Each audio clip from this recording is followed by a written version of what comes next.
মই প্ৰথমতে দেশৰ মাননীয় যশস্বী প্ৰধানমন্ত্ৰী নৰেন্দ্ৰ মোদী ডাঙৰীয়া আৰু ৰাষ্ট্ৰীয় সভাপতি জেপি নাড্ডা ডাঙৰীয়াক ধন্যবাদ দিছোঁ যে আচলতে মজা তাতেই য'ত প্ৰত্যাহ্বান থাকে।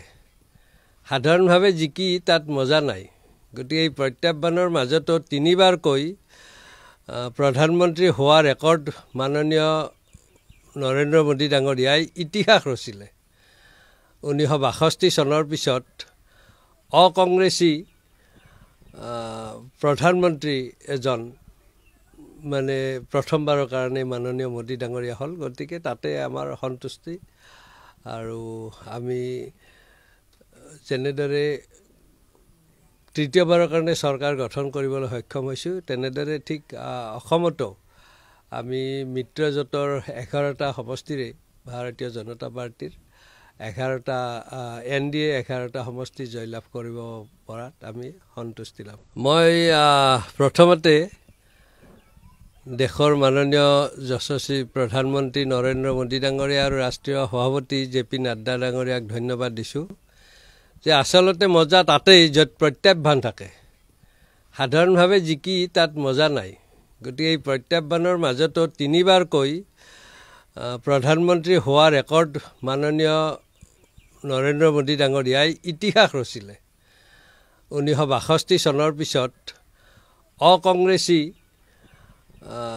প্ৰধানমন্ত্ৰী এজন প্ৰথমবাৰৰ কাৰণে মাননীয় মোদী ডাঙৰীয়া হ'ল। গতিকে তাতে আমাৰ সন্তুষ্টি আৰু আমি যেনেদৰে তৃতীয়বাৰৰ কাৰণে চৰকাৰ গঠন কৰিবলৈ সক্ষম হৈছোঁ, তেনেদৰে ঠিক অসমতো আমি মিত্ৰজোঁটৰ 11টা সমষ্টিৰে ভাৰতীয় জনতা পাৰ্টীৰ 11টা NDA 11টা সমষ্টি জয়লাভ কৰিব পৰাত আমি সন্তুষ্টি লাভ। মই প্ৰথমতে দেশৰ মাননীয় যশস্বী প্ৰধানমন্ত্ৰী নৰেন্দ্ৰ মোদী ডাঙৰীয়া আৰু ৰাষ্ট্ৰীয় সভাপতি জেপি নাড্ডা ডাঙৰীয়াক ধন্যবাদ দিছোঁ যে আচলতে মজা তাতেই য'ত প্ৰত্যাহ্বান থাকে। সাধাৰণভাৱে জিকি তাত মজা নাই। গতিকে এই প্ৰত্যাহ্বানৰ মাজতো তিনিবাৰকৈ প্ৰধানমন্ত্ৰী হোৱা ৰেকৰ্ড মাননীয় নৰেন্দ্ৰ মোদী ডাঙৰীয়াই ইতিহাস ৰচিলে। 1962 চনৰ পিছত অকংগ্ৰেছী